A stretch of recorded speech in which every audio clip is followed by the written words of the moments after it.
It's January the 27th, 1343. Today, the leader of the Roman Catholic Church, Clement VI, issued an official written statement of the Church, what is otherwise known as a papal bull, that would lay itself down as the foundation for a coming Reformation some 150-odd years in the future. This one piece of paper and the doctrine upon which it was written would be the doctrine to put Martin Luther and the other reformers over the edge. This is the In History Show on the Semper Reformanda podcast. I'm your host, Cody Bockelkamp.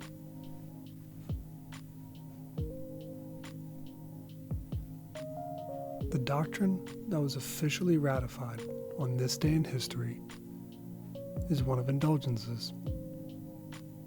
There are two kinds of indulgences, partial and plenary. In essence, what an indulgence is or does is either a partial or a full cleansing of the temporal punishments of sin. Today in history is a day that has not only just solidified their existence, but how they are given out. Because today, the Pope has officially declared that they owe their potency, they owe their effectiveness to the fact that they are given out by the Pope himself. This is possible, according to the Roman Catholic Church, because of the treasury of merit. This treasury is a result of two things: Christ's good work of purchasing salvation on the cross, as, according to them, Christ need only spill a single drop of blood for our salvation, and yet he spilled more, creating therefore an abundance or an overflow of good works. The second thing is a result of the good works of all the saints. These two things have created an infinitely deep well of good works, which can be dispensed to an individual by papal authority to either cover some or all of the temporal punishments of sin. That is, the punishments that one would have to suffer allegedly in purgatory. This doctrine was the catalyst of the Reformation and was quite literally the focus of the 95 Theses nailed to the door of Wittenberg's Castle Church by Martin Luther. Because in the time of Martin Luther, people were purchasing pieces of paper with a papal seal, and it was that piece of paper that they believed could wash away the punishments of their sins. And it was these pieces of paper that were being used to fund the building projects of massive cathedrals by the Roman Catholic Church. To Martin Luther and the other reformers, this was a twisted fundraising campaign, making a killing on the poor souls buying them. And how could they know any better? Because the Bible being read in churches was in Latin, a language the majority of people couldn't speak.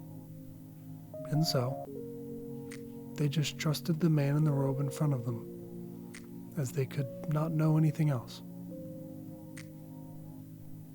Oh, but if you think, because we're looking in history, if you think this was just some wild ancient practice that the Roman Catholic Church has realized its error of and moved on from, well, you've got another thing coming.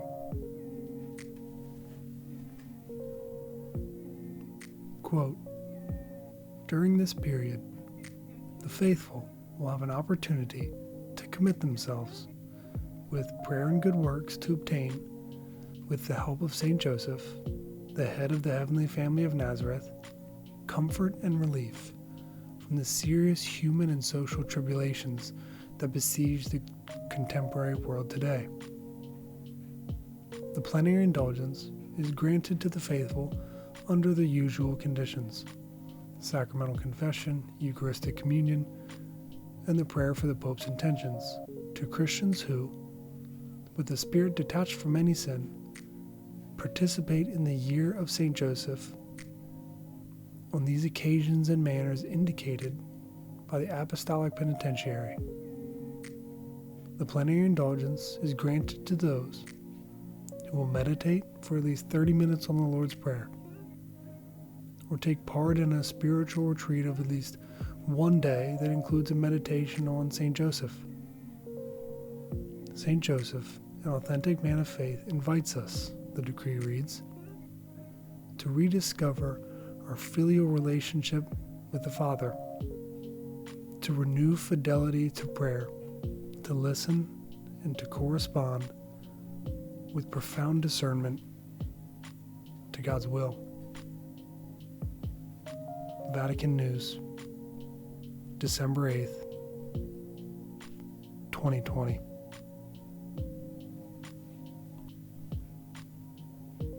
If you've enjoyed this show, check out our Instagram or Twitter where we post every day there's not a show here.